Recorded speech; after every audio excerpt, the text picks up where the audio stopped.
Hello and welcome to the Planet Beer TV speed dating sessions from the backstage at Rivington Farm Trip 2024. Oh yeah. Yeah, Paul, what are we doing today? This place, Chris, is packed to the rafters with quality breweries, so we thought we'd take the opportunity to get to know as many of them as we possibly can. Yeah, so we're going to do quick 15-minute sessions where we're going to ask them questions, a bit like speed dating. Yeah, a bit like speed dating. So we can ask them like, who are you? What do you do? How much money are you on? What's your relationship like with your parents? Will you marry me? That kind of thing. Maybe. I don't know. Yeah. Depends who comes in. Yeah. Anyway, there's a lot of breweries to get through, plenty of content. So today, who we got, Paul? Today's brewery is... Blackout.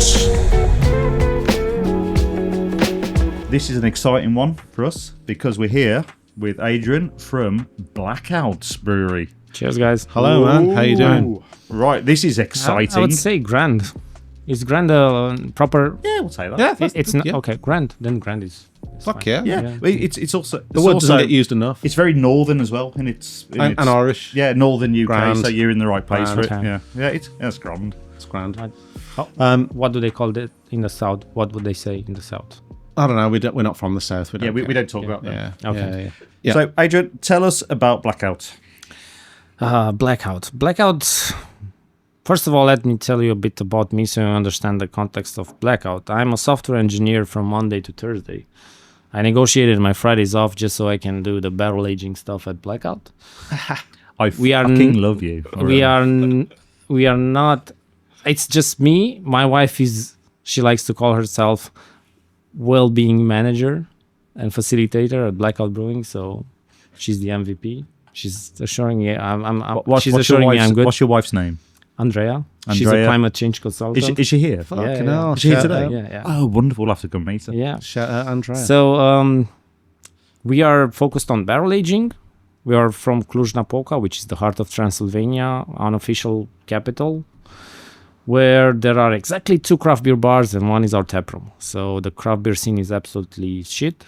Is it really? Yeah. Oh, no. 80% of the stuff that we do, we export because there's not really a market for barrel-aged barley wines and stouts and whatnot and sours.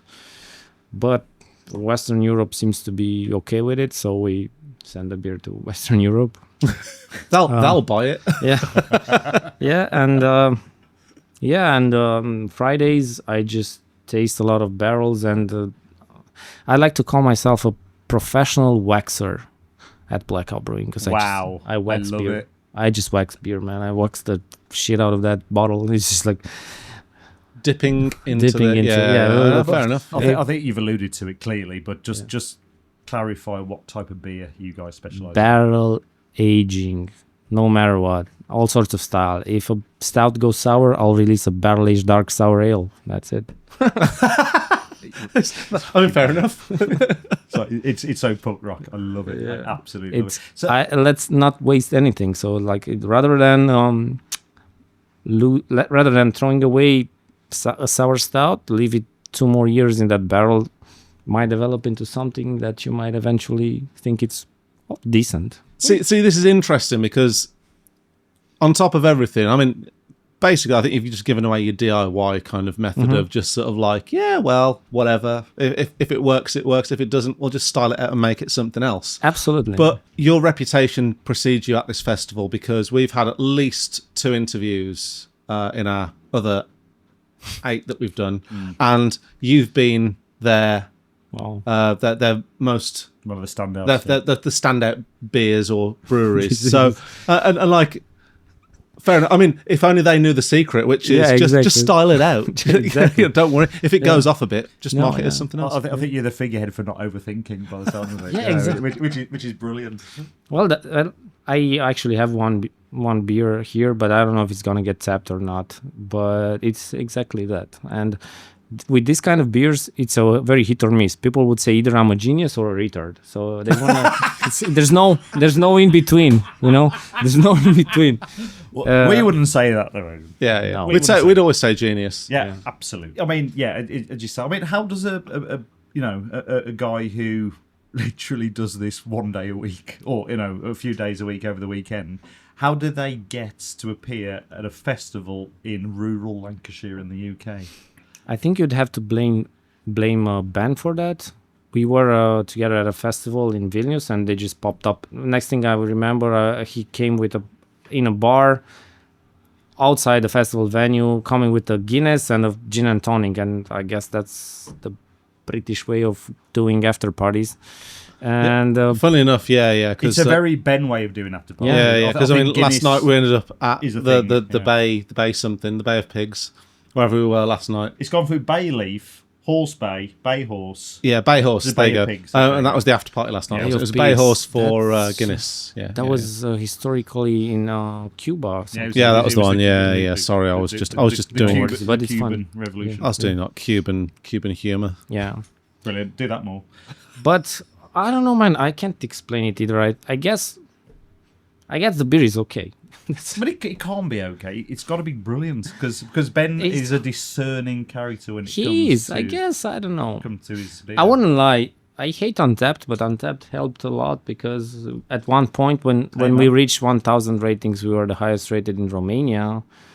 We're still somewhere there in top 3, There I we go, think. yeah, And yeah. then distributors get to, I think the Dutch distributors, shout out to Multibeer, they were the first ones to actually give us a chance. And it's funny because when we started barrel aging, I had 2 barrels and they emailed me and they said, okay, we want your beer. And I said, okay, I have 3 cases left. If you want them, they're yours. And it's like, he was like, mate, we only work for like 15 cases, starting from 15 cases. Like, I don't have that much beer. Okay, I have to brew beer. And then he said, okay, I oversold. So he sold like 20 cases, which is 20 cases of Imperial Stout is basically 1 barrel. So he basically sold everything before I even throw it out of the barrel. So it's just like they gave me a chance based on my rating. And then I guess I kind of delivered the quality. And then, I don't know, some other distributors came along. Like I said, we are 80% export. So Yeah. just like, What's- I'd love to what's- go to Romania and just sell what's- everything there, but there's not there. What's interesting is you mentioned Untapped there, and you said like you hate it, but it has a purpose. I give it credit. Yeah. Because But then you also mentioned the distros, like the distributions. Yeah. So do you reckon that do they look at Untapped? I'm absolutely 100% positive on Yeah. that. That's a great show. But how else would you know from the UK to, I don't know, let's see Romania. I've never heard of it. They're probably still communists. Let's see what happens. Oh, they have Untappd. Oh, there's a highly rated brewery there. Let them give them a try. And it goes well. The other bars that you work with say, oh, Romania, that's exotic. Let's see what those savages do. do they still stand in line for bread and stuff like that? That's the first question that I've ever asked. Yeah. Yeah. I mean- Oh, look. Do they still have food coupons for like salami and shit like that? No. No, they brew barrel-aged stuff. Oh, that seems interesting. Please have me a case. We'll see if it sells or not. But it's just like post-communist craft beer in Romania, and I guess here we are. You're brilliantly self-deprecating, clearly, but it's brilliant. But there's no dispute. People talk about the quality of your beer. How do you package? Is it bottles? Is it? Because the stouts we do it in bottles. Most of them waxed by myself. Because you're the wax. The professional. The wax specialist. The yeah. wax specialist, yeah. No. Professional. Is that what waxer. it is? It's Professional a professional. waxer.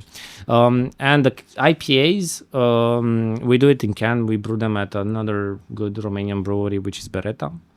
They are. Beretta. yeah. Yeah. Yeah. So, but good news and exciting news, even if you don't see it on my face, is that we are currently building a brewery. So the brewery is a gypsy brew that Right. This is going to be my next question, actually. So. we are actually getting together in one big facility when it's going to be like a collective where 3 breweries will brew their own beers with bigger capacity and more like modern brewing systems with a canning line and everything. Oh, wicked. And Yes. more space for barrels. Because, I know I say I'm a software engineer and all that, but suddenly I need to have at least 100 barrels at any given time in order to do what I want, because I want to barrel age for 2-3 years just to see what happens. And so for that I need a lot of barrels, but also to release from once in a while, just like make a living out of, I don't know. Currently I release like maybe 4 or 5 barrel aged beers per month. So there's like 50-60 beers per year, So just barrel aged. What's the average life of a barrel age process with you at the moment then? At least 9 months. Oh well, okay. All the way to 2 years. So you've got a lot in storage then. Absolutely, Yeah. absolutely. Oh, wow. So what I'm brewing today is gonna be released at least 9 months next summer, I guess. This is just all stuff that's stored up in the old communist warehouses. Yes, Is that- I call it the exclusion zone because Yeah, we all do. because when you enter there, it's just like it's a totally different clandestine room. The owner of the whole industrial complex, I don't think he is even aware of that room existing, because otherwise he would ask. It's so clandestine. He doesn't even know it's there. Yeah, exactly. But it's just like he would definitely increase the rent if he knew we are using that space. I love this so much. Yeah, you can if you check my Instagram, there will be lots of pictures from that place. Dude. But it looks just like, I mean, that's the thing, actually, to kind of, as we hurtle towards the end of this little session, where can we get hold of your beers? Distant Lands, the official importer of us, just like bought a full pallet of beer, and he just said, today I met for the first time with Sam, and he said, man, I sold everything. So we have a full pallet of beer sitting all across the UK. I don't know where. I'll see on Untappd. So for anyone who doesn't know, listening and watching, Distant Lands are a distributor for retail, and so I guess it's a case of just checking your local bottle shops, or just searching around for Blackout stuff. Yeah. You'll find it, man. And hey, It's coming. if you are listening, you don't have, if your bottle shop's not stocking them, threaten your bottle shop. Yeah. Say, hey, We don't put garlic in beer, even though we come from a Look, vampire. we've spent nearly land. 15 minutes trying not to stereotype the vampire thing, and then you drop it in the last 30 seconds. I had to. if you could brew any style of beer with Vlad Tes, what would it be? Wait, Vlad Tes. Something with, I don't know. What would he appreciate? Wasn't he teetotal? I think have no gooseberries. I don't like. Gooseberries. I feel like gooseberries. I think think a a gooseberry guy sour. who pikes people would love a gooseberry sour. I've always said that Vlad Tes would like a gooseberry. I've always said that. It's a sour, It's like he's like so puckery. Let's put that man on. Let's put a stick upon that man's ass. You could go. Yeah. That one. Steak there. Yeah, that's Drop him on that exactly. one. But that what a great answer, though, because I don't know. I think it's so easy to just sort of think, oh, Vlad, evil guy. He probably would have liked an imperial stout. No. But actually, no. It's like, no. Let's take it down the logical route. He's probably very sour. Yeah. And he might have liked gooseberries. Oh man! But look, we're way over time. Mate, you're gonna smash it. You're a small I young don't know why brewery. people keep saying that. No, but with a I big, should prepare, I guess. Just take it. just take it with a I'll big, take it. with a big reputation. I'll take So it. we're gonna say to everyone, check out Blackout. See where you can find them. We can't give you any specific answers. Visit at the moment. Transylvania. We don't have vampires, and we're cheap. You can get cheap beer there. Cheap food. I mean, we're coming over. Fine. I mean, you've convinced us. I'm glad you're a brewer, because you shouldn't work for the Transylvanian marketing board with that. That was. It's cheap and there's no vampires. Yeah, exactly. I don't know. You have me at that. Thank you, Thank you, dude. Adrian, for coming Thank you all the for the way from invitation. Transylvania to this little hot box of a place we call the Drip Tray. That's And Cheers, dude. brilliant to Cheers. speak to you. We'll speak to you soon. Cheers, guys.